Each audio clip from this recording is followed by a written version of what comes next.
I hope you had a good night. I actually have not spoken a word since last night I spoke to you because my voice is going. So I'm going to try and speak softer than normal. My normal pace is, very high. In fact, even the PM says Arvind ji ke liye mic ki zarurat nahi padti hai. So let's start where we left off. Today we're going to finish this morning the session on fiscal policy, and as I said, one of the ways to make fiscal policy come alive is to teach students whatever is of topical relevance. And one of the very important things that's happened in the last few months is the FRBM, which was set up under the chairmanship of Dr. N.K. Singh. And as we said yesterday, two important lessons can be drawn. First, flexibility, and flexibility both in two ways, that in the sense that if things go really bad, you want some rules that allow deviation from the rules. And when things are very good, you also want to constrain them from spending all the revenues in the good times. And then we saw, of course, that debt had started rising again. And so how do we solve both these problems? Now, so I'm going to go through what the FRBM Review Committee said and what my alternate view was. I'll go through each of the points, and then we can just see, what the arguments are for and against. And as I said, here I'm not going to try and convince you that I'm right. That's something that just as a matter of teaching, not just me to you, but you to the students, it would be better if, for example, you got a discussion in the class going about, why is this right and why is that wrong, rather than, you feel it should be this, then the other. So I think there were 4 or 5 points of kind of a divide between the 4 members of the committee and my view. So the committee said that the objective of the FRBM should be a target for the debt to GDP at 60%. My view was that we shouldn't have a target, but rather the objective should be a gently declining debt to GDP ratio. So that is the objective. And then, of course, operational targets. The FRBM committee said that the target should be 2.5% by 2023, and the revenue deficit should be 0.8%. So in their architecture, they wanted 2 operational targets, and I suggested that there should be no revenue deficit target, and there should be a declining path for the primary deficit. So the 3 differences here: no revenue deficit target, not a fiscal deficit but a primary deficit target, and no number, but again a steadily declining path. And then what about the trajectory? So the red line is the trajectory recommended by the committee, and if you look at the right hand side of the chart, they recommended because theirs was a fiscal deficit trajectory, and they recommended this sharp initial cut from 3.5. Is there something that I should be doing here to make this? So they recommended a sharp. So what they recommended was a path, sharp reduction. If you look at the right-hand side chart, a sharp initial cut from 3.5 to 3, and then no cut, and then again a sharp cut. So that was the path for, I call this a serpentine path. You could also call it a Fibonacci-esque path because it seems to resemble some kind of complicated Fibonacci sequence. Whereas the path that I recommended was a steadily declining primary deficit path on the left-hand side, which also translates into steadily declining fiscal deficit path. Yeah? Okay, so just sorry for the glitch. So you see the committee's path is go down first, then a pause, then a cut again. whereas what I recommended was a steadily declining path.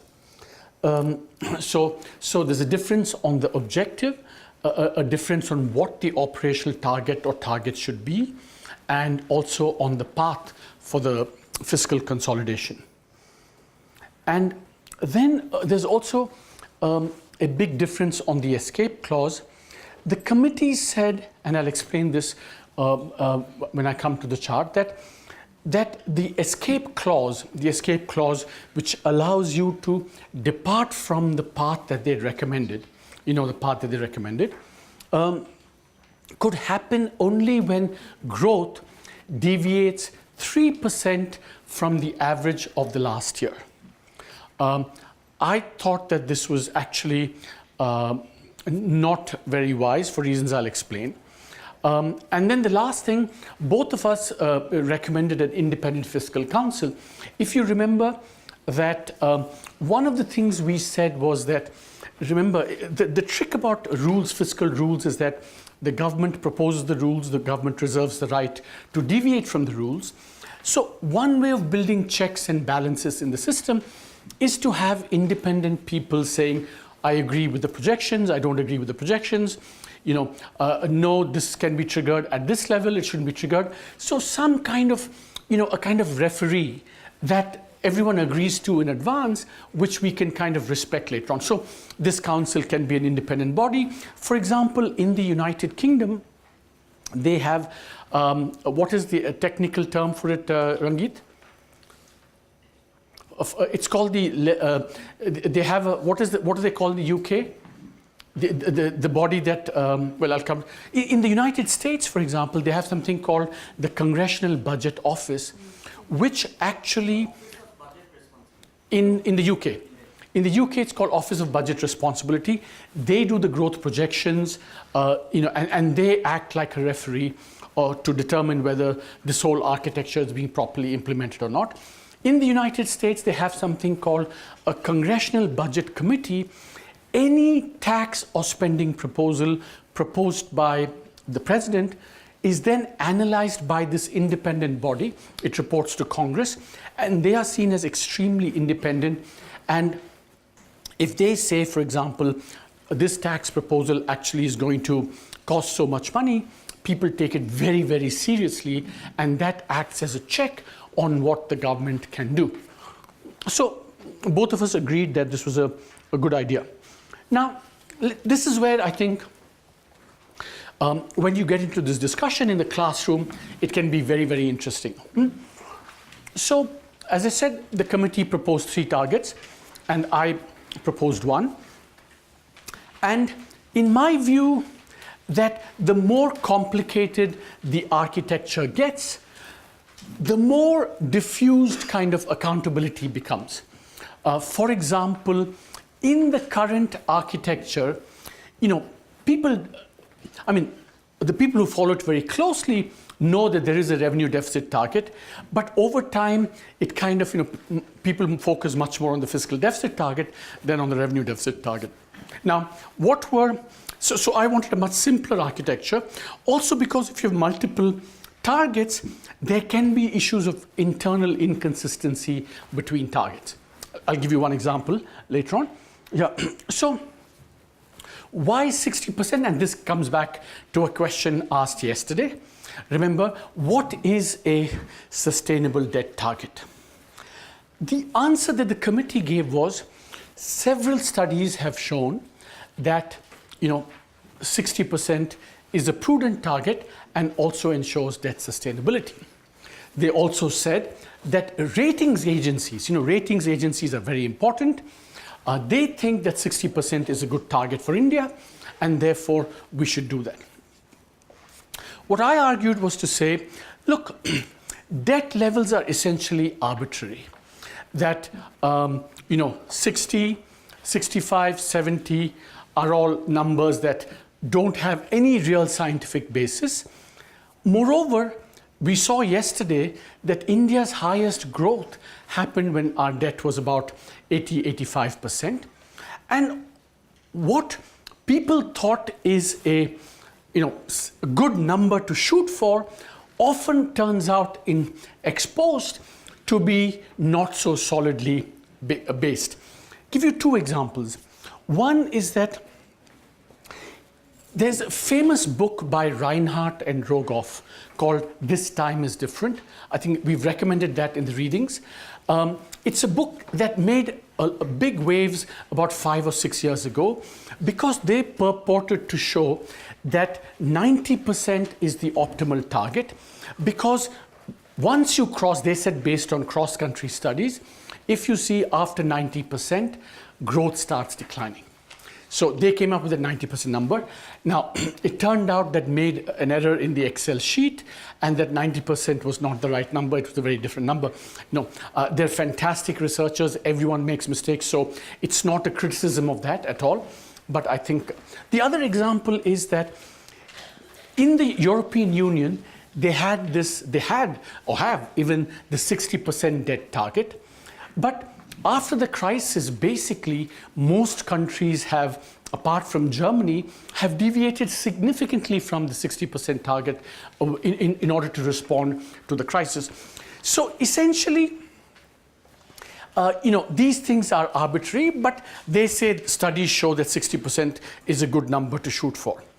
Now, the other, I think, key point here, which comes out from our discussion yesterday as well, remember that what is sustainable or unsustainable debt finally depends upon two things, I think. One, what is the track record you have? In the past, have you, defaulted on your debt a lot? Because I think market, finally, as I said, it's the political willingness and ability of governments to honor their debt obligations that finally determines whether something debt is sustainable or not. So my view was therefore that don't get fixated on a number, as long as you can ensure that the debt trajectory is declining steadily. It's a signal that you're prudent. And moreover, it's all about the political willingness and ability. And my example of the gold yesterday showed you that, and this is investor perception as well, that we don't really need these, to be bound to any fixed number to show credibility about fiscal policy. But remember, I'm a little bit biased on this. Don't take my view. Certainly, in terms of teaching this, you should explore with the students both points of view. You should, for example, go and read the studies that are cited in the committee's view. Read them carefully. But I think this is where the debate gets in a classroom. It can get very interesting. Why 60? Why not 60? Etc. etc. So this is one. The next view was that they wanted, this year the committee wanted to go to 3% from 3.5. And in a sense, their argument, which was not a bad argument at all, was, look, we had this 3% deficit target from FRBM 1, remember? How long are we going to say we will not meet it, we will not meet it, we will not meet it? Governments lose credibility by saying we'll do 3 and never doing 3. So they said, you must get to 3 finally to signal you're credible. And there's an interesting reason here I want to. So part of the reason why the committee said 3 was, remember, they wanted to go 3 here, also partly for political reasons. Elections come up here, so it's unrealistic to expect governments to cut. So their view was, it's a kind of, politically kind of wise thing to say, do it early on before the elections come. For 2 years, elections will be there. You won't be able to cut. And then after the elections, you go back. So in a sense, it was as much about, politics. And remember, I'm not saying, again, these are things you should discuss. I'm not saying that you shouldn't have these political judgments when you do this, except that it seems like a very arbitrary path. You go to 3, pause for 2 years, and then you do that. But that was the logic that they advanced. Yeah, question, yeah. Is it against the political business cycle theory? Yeah, so it's consistent with political business cycle theory, because they say when you get close to an election, you will not be able to consolidate, so do it well in advance. Now, my view was that two things. One, we shouldn't have discontinuous things. I think it should be smooth, partly because my own view is that this government over the last 3 years has steadily reduced the deficit. So as a matter of acquiring credibility, you acquire credibility by steadily showing that you're doing the right things rather than just doing things because you said you would do that. That was one argument. The second argument I advanced was that, remember that governments have to strike on fiscal policy a balance between showing that they're committed to getting prudent fiscal policy, but fiscal policy is also a tool of managing the business cycle. And remember, we're going to come to this later. One of the big challenges today, as you've seen, is that private investment is very weak. So, the current, if in the current circumstances, I said, if you cut very sharply, that will aggravate the current economic situation. So to balance the two, I said that, let's have a steady path rather than a sharp decline this year. Of course, in the event, the government this time chose to go with a closer to my view than to the sharp view, because the government chose a target of 3.2 rather than 3.0 for this year, and that's when so that's how it panned out. So the first recommendation of the committee to go to 3 this year, the government chose to kind of go with an alternative view where you had a more gentle path of deficit consolidation.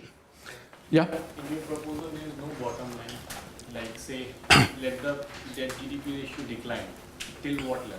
Yeah. So, essentially, that's actually a very good question.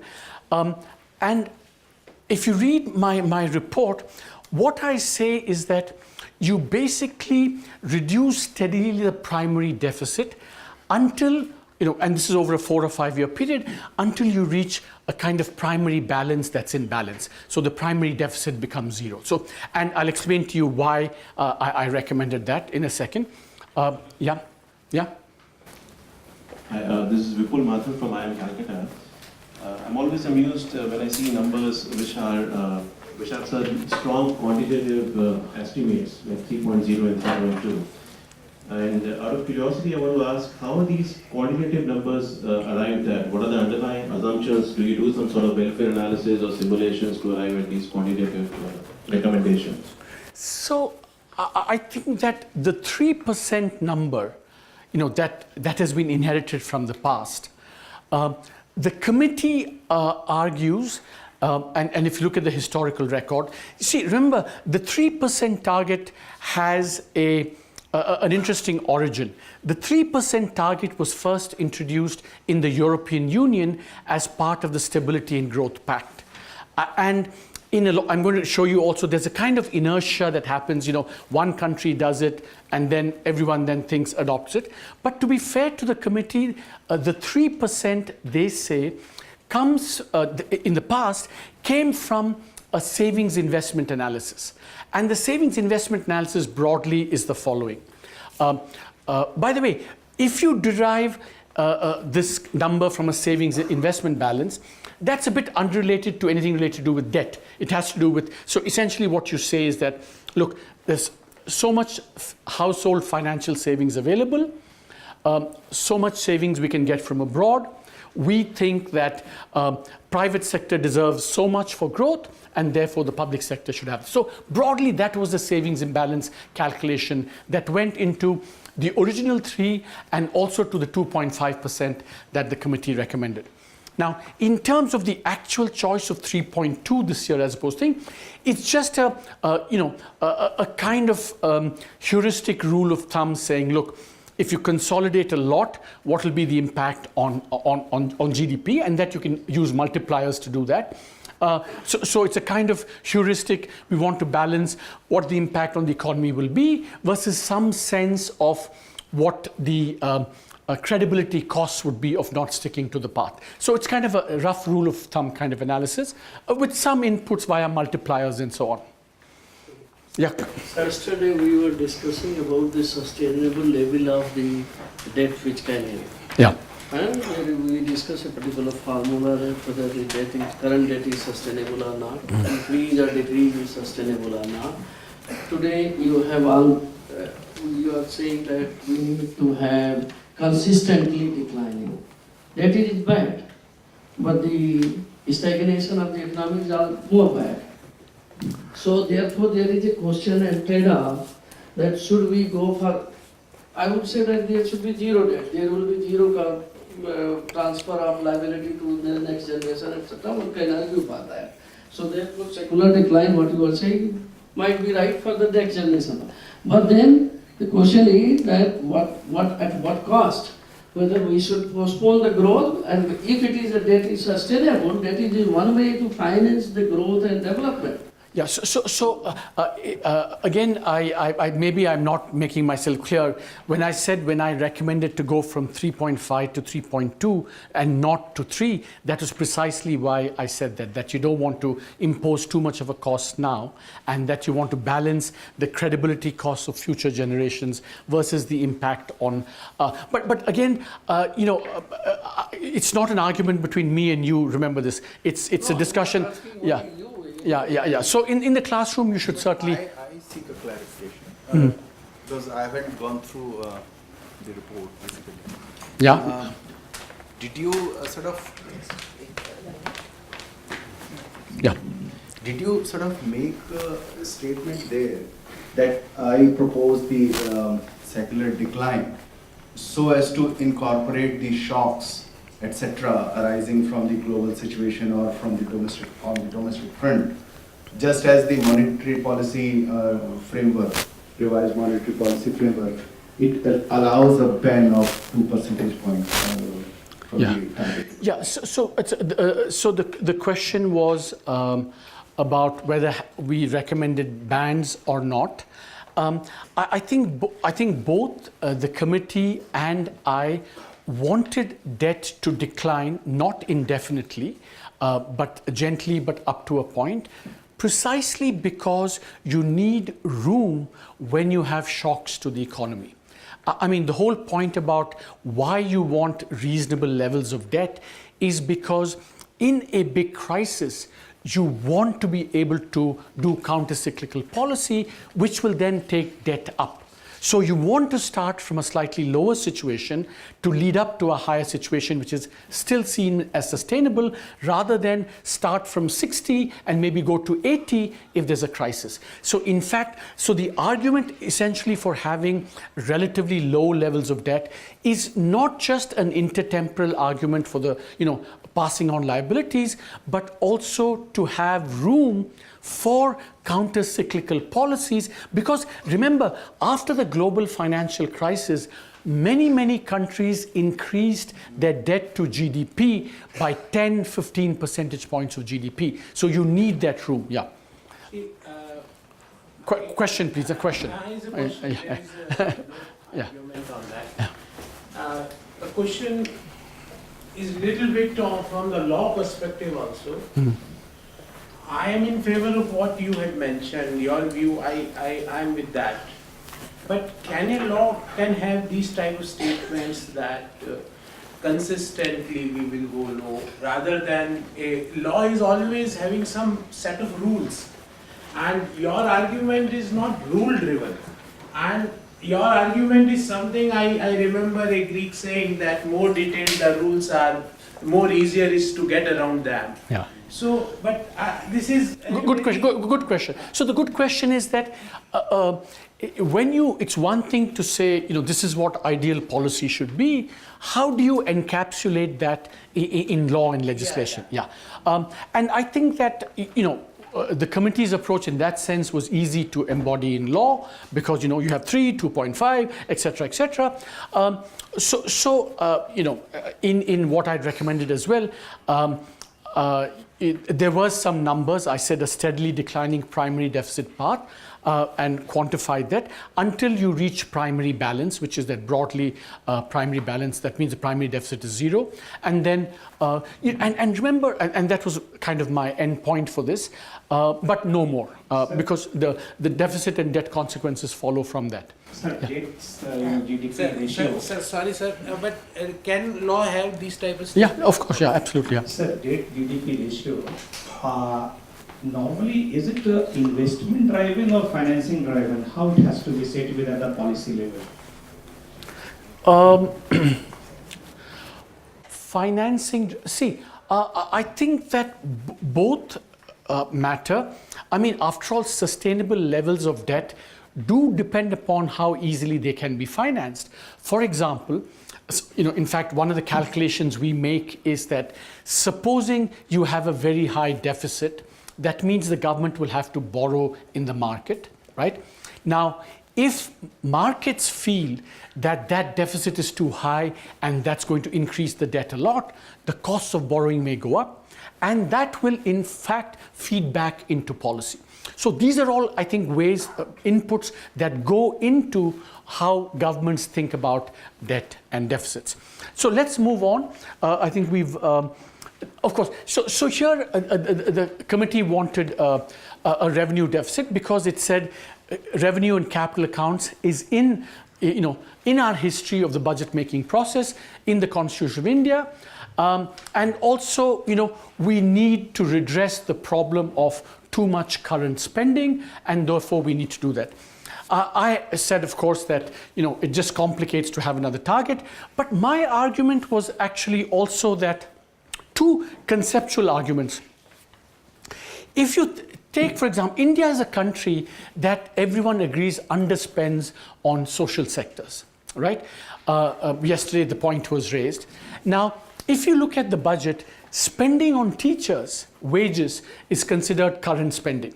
And therefore, it's not always obvious why, spending on a project that leads to very little return, why that is better than spending on teachers or on medical workers. So it's just, again, it's not all current spending is good or all capital spending, all current spending is good, or in their view, all investment spending is good. But I think there's a lot of context specificity to these choices. India may need to spend more on teachers and on health workers, and maybe less on infrastructure in some areas. So to tie, therefore, the country down to a revenue deficit target could be not appropriate to the circumstances. But there is also a conceptual point which actually originally was made in the discussions of the FRBM by this English journalist who writes for the Financial Times. When he provided inputs, he said, look, this comes to the intergenerational point. It's a very interesting point. We always think that, we should leave a better future for our children, and that's absolutely true. But what if future generations are going to be richer than current generations? Then it makes sense to improve the welfare of current generations, knowing that growth is going to increase and improve the welfare of future generations. Therefore, borrowing, because remember, one thing you should remember about a revenue deficit target is that conceptually, the argument for a revenue deficit target is actually a zero revenue deficit, because then borrowing is only for investment, for capital expenditure. It's called the golden rule, and it has a lot of conceptual merit because basically it says you borrow, you do investment projects, so they'll kind of pay for themselves. But the argument that Martin Wolf advanced, which I found very appealing, is that in a rapidly growing economy, tomorrow will be people will be much richer than today. So the needs of current generations also are very important. Therefore, you could borrow for consumption as well. I'm going to go along. I'm not going to. So this was an argument, and we've been through this before. And here's, I think, a very, very big distinction and a difference between the committee and me. Remember, the committee said that. So take an example. Suppose the economy is growing at 6%. And supposing it goes to 9%. The committee said if 6 goes to 9, governments can spend all the increase in revenue because the fiscal deficit target can remain where it is. For me, that was precisely what went wrong in the growth boom that we had. If you remember, when the growth boom happened, expenditures went up permanent. So you create permanent entitlements so that even after the growth boom comes back or the growth boom collapses, you've created expenditures for the future, which I think can be very difficult to finance. On the other hand, they also said if 6 goes to 3%, and the economy then goes into thing, you still have to stick to your fiscal deficit target of 2.5. To me, that also goes against what we know happened in the FRBM. Remember in the FRBM, when governments wanted to increase the deficit after the crisis, they basically said we abandon the FRBM. So a rule of the sort which says growth has to be 3% before you can do anything, I call that steroidally pro-cyclical. Pro-cyclical because when growth booms, expenditure also booms, and so it aggravates the cycle. Growth comes down, you have to tighten because you're not given any room for maneuver, so the downturn also gets aggravated. So that's the sense in which I felt it was pro-cyclical, and it fails to address at least the main lesson from India's recent experience. Now, so this is where I want to stop. So I think I've given you hopefully a fair assessment of both the arguments. And I think certainly over the next 2-3 years in your classrooms, I think this will be a terrific, I think, way of bringing out all the issues related to macroeconomic fiscal policy by using the FRBM and the two views as you could, in class you can say let's have two sections, one section the N.K. Singh, one section Arvind Subramanian, and then let them go at each other and have a kind of good debate on this. So that could be a very nice way of organizing 1 or 2 sessions, and then of course each of them would have to read. Each part would have to read both what I said and what the committee said, and then get into the literature to some extent and do that. So I think this would be, to me, a very, very interesting way of teaching fiscal policy to students. So I'm going to move on to, because we're running short of time, because question, yeah, one question. And it is related to that your difference between current and capital expenditure. Where you said that all the current expenditure will not be bad, all the capital expenditure also not be very good sometimes. But the problem is that the kind of example you have taken, that is fair and acceptable. But the problem is this: if you do not distinguish current expenditure of the government, like for example, sixth pay commission, where the salary of the government staff increased by 35% and 40%, and then it becomes problematic. Expending on the education, health, it is justified, whether it is current or capital account, etc. Yeah. But when we say that the current expenditure should be reduced, what it means basically, the government running costs should be reduced. Okay, point well taken. So let's move on. I think that. Question. I was thinking that is it fair to have a discussion on debt to GDP ratio, especially of states for India right now, when we are bringing in GST, where clearly we are taking away the power of the states to set their own revenue, and therefore binding them in a way.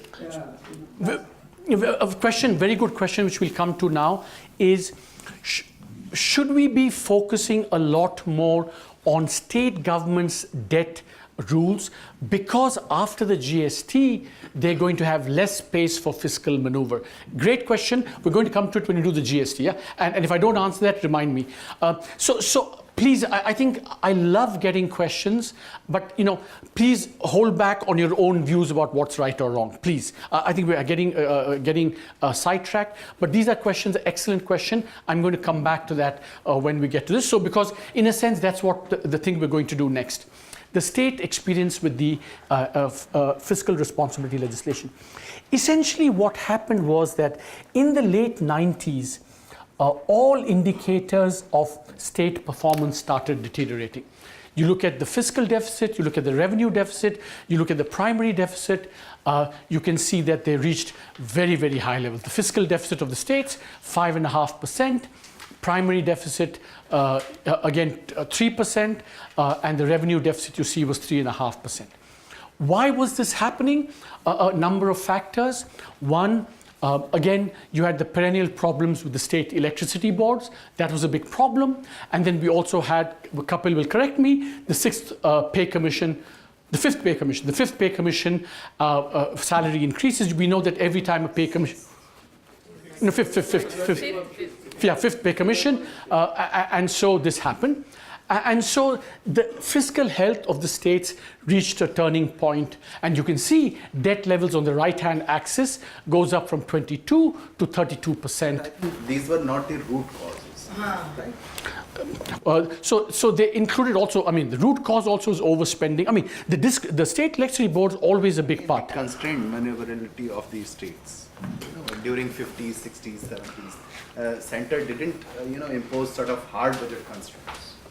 Oh, no, we're going to come to that. So we're going to come to that in a second. So this is why they increased, and now we're going to come into how the center actually, prevented that from happening again going forward. So what happened was that, the 12th Finance Commission came in, made a set of recommendations, and then, of course, it led to the introduction of state fiscal responsibility legislation, the FRL. They were modeled on the Center's Fiscal Responsibility Act, and essentially they set hard targets both for state governments' fiscal and revenue deficits. Essentially, they said, like the center, state fiscal deficits could not exceed 3%, and the revenue deficit would have to be eliminated over time. Now, and now comes to the point that you just raised, that why did this, why was this possible? Why was it possible? And essentially, the center had carrots and sticks. The carrot it had was that the center provided debts restructuring. It said to all those states that adopt this and put this into their state legislations, we will give you, we'll write down your debt and take over your debt and restructure them. And they also had sticks. And this is the point that you raised. The key stick that they had was, a kind of constitutional power to oversee states' borrowing. And the power is the following specifically. If the center, states are borrowing from the center, then the center has the ability to say, you cannot borrow in the market until I give you permission. Kapil, have I put that right? Yeah, that is constitutionally. Yeah, constitutionally. So both carrots and sticks, and then what happened was successive, you see, this chart tells you Kerala was the first to adopt it in 2003. Then Uttar Pradesh, Punjab, Kerala, Tamil Nadu, then Gujarat, a whole bunch. But the bulk of it happened in 2005, 2006. And you can see the chart. Now, did it work? So this is a chart. I think what we do here is we show all these aggregates 10 years before the FRL and 10 years after the FRL. Essentially, and again, remember in the classroom, what you could do is that say, no, I don't want to do 10 years before and 10 years after. I do 5 years before, 5 years after. So these are all things that you can do in your classroom to get students to actually delve into the numbers and get familiar with the numbers.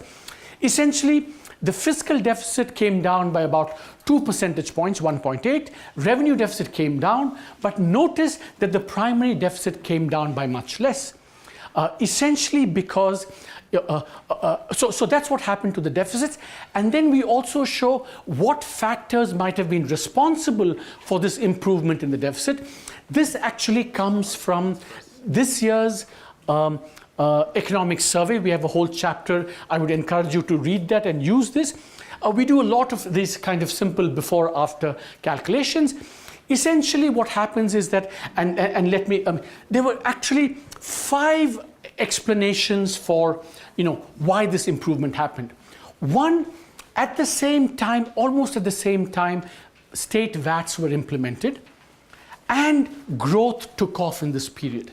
So a combination of that increased own tax revenue of the states. Second, central transfers at this time also went up because of the 12th Finance Commission.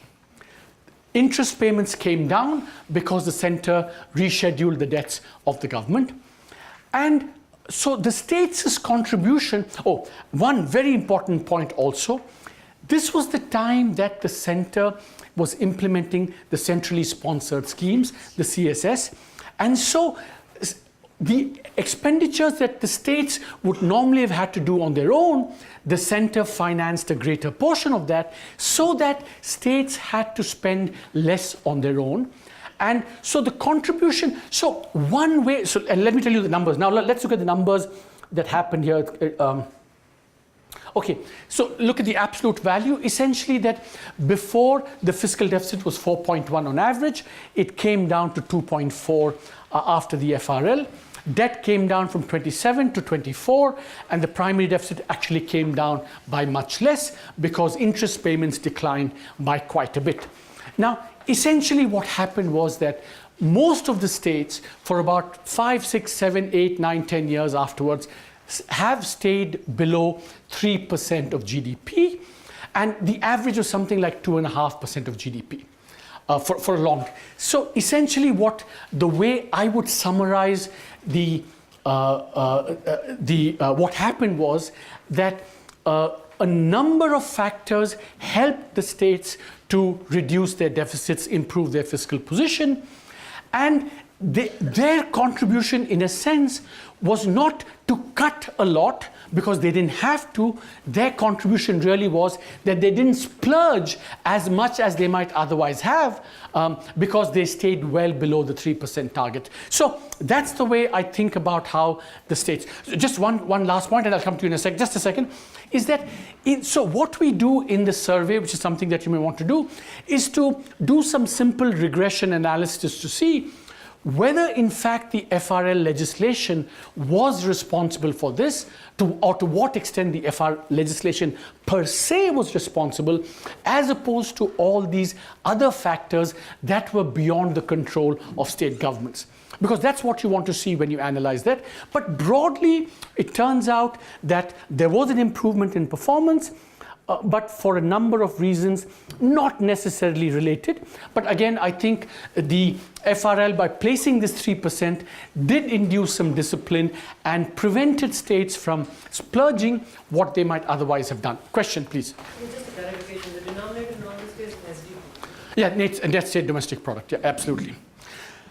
Now, so this is what we do in this chapter, and I'm going to come. Okay, so, but here's where we are today. Here's where we are today. Remember, I showed you yesterday the alternating cycles of fiscal profligacy. We are now today at a situation where state debt has started rising again, deficits have started rising again, partly because of the discount problem has re-emerged.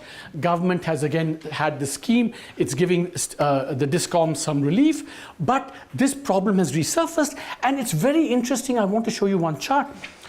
You see, in all these charts, you see how towards the end, say 9, 10, 11 years after the FRL, the deficits and the debts start rising once again. We call this the decay effect, that the FRL works for some time, but after some period of time, things start getting bad again.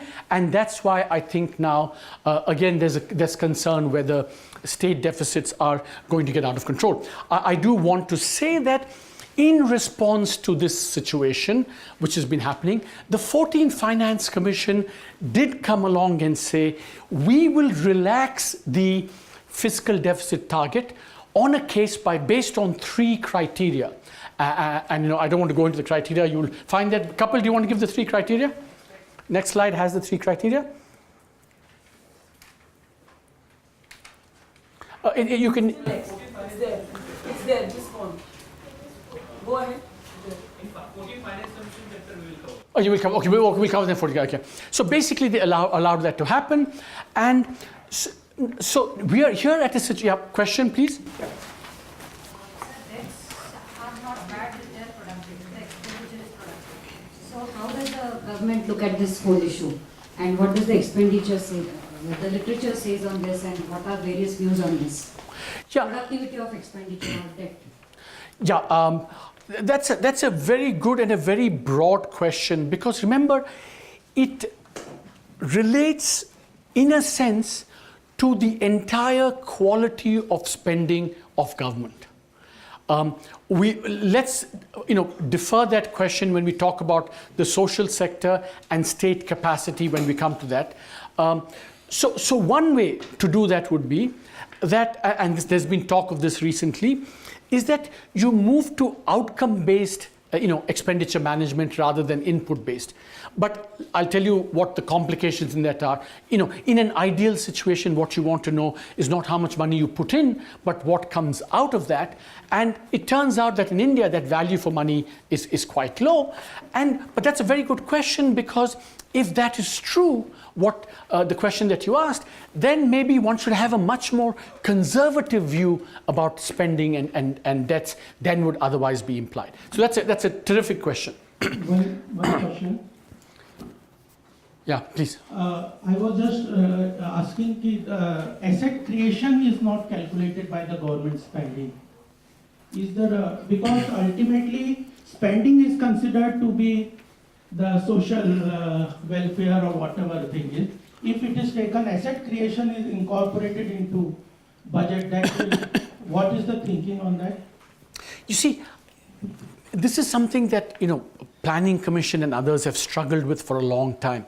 Because remember the earlier discussion that we had is that you want to make a distinction not necessarily between current and capital, but you may want to do it between development spending and non-development spending, right? So development spending, please switch off your phones. I mean, so you want to make a distinction between development and non-development spending. But I think you are raising one step further. Essentially, what you're saying is that you should do some kind of public sector or public sector asset balance sheet approach to this whole business, where you say you spend, what assets are you creating? Could be development assets. I mean, very few countries actually do that, but I think if you could do that in principle, it would be. But because remember that the same problem arises if you say you built a school, right? Is it an asset? Because when I show you learning outcomes, you will see that there's very little value for money. So it becomes very tricky. Conceptually, you can do this, but making it practical is actually very difficult. It will reduce the complication of quality of expenditure. Yeah. Now, last point I want before we take a break. So what is happening now is, what do we do about the states? I think there's more and more talk that we need to have more market-based discipline on the states as well. Because remember, this is the states' outstanding loads from the center. Once, and this is the state-wise distribution, once that goes to zero, the center will have no control over the market borrowings of the state. So then the question is, how do we induce markets to discipline states? And how does that happen? Basically, that happens in a very simple way. If states are doing reckless fiscal policy, then the cost of their borrowing will shoot up. That's how you induce discipline in this. The problem in India is the following. The market for state debt is thin, and this chart shows what is the spread that is charged on state government borrowing over central government borrowing. Because remember, central government borrowing is considered to be almost riskless, because you know that the Indian state honors its obligation, so there's no big risk. So for the states, it is the amount above that will determine how risky a state is considered to be. Now here, there are two problems, two issues. One, what you find in the pattern is that you would think that the average level of the spread for the state debt will be higher than the center, one, and second, that spread will vary state by state, i.e., if markets are working well, if a state has a higher deficit, it should pay a higher borrowing cost, lower it does. But it turns out in the data, if you look at the data, there's no pattern. there is absolutely no pattern. And part of the reason, I think, is the following. Part of the reason is that basically there is a kind of too big to fail, which is that markets believe that government, central government, will not allow state governments to default on its obligations. So there is a moral hazard here, and so markets know this in advance. So they say, Uttar Pradesh debt, Maharashtra debt, Gujarat debt is all the same, because finally we know that if they want to do a loan waiver, something might happen. If they don't want to do a loan waiver, same thing might happen. So really now the challenge going forward for the state managing state finances is, in fact, how do you introduce more market-based discipline? And as I said earlier, this is becoming so important. In 2000, center 85% of market borrowing, states 15%. Today and soon it's going to be almost 50-50. So a bulk of the market borrowing is going to be done by the states where the incentives are not quite right because of this implicit too big to fail guarantee that markets think exists on behalf of the states by the center. So at this point I'm going to stop to give my throat a rest. I'll take a couple of questions. No, yeah, please. It does not include NSSF. No, it doesn't include NSSF. Very good point. Yeah. Question. So the first question was, do the market borrowings include the NSSF? They don't. Even within the CSS, there were so many conditionalities attached. So many times the state governments were not willing to spend. And also the interest rates and the interest payments to the centers. Yeah, so but the net effect was that states, on average, there may have been variations across states, had to spend less than they would otherwise have had to do. Now, caveat to what I just said, maybe states would not have chosen in the absence of CSS to pursue those, and maybe would not have wanted to spend in any case. That counterfactual we don't know. So we're going to take a break now. Yeah, you haven't asked a question. One question which was struggling to mind from yesterday onwards, that is it important to have the quality spending or quantitative spending? That's one thing. Yeah. So the question is, should we worry about the quality or the quantity? And that relates to the same question that's been asked. Both matter. Both quantity matters, quality matters. But it is very, very difficult, given everything, to really assess quality of spending.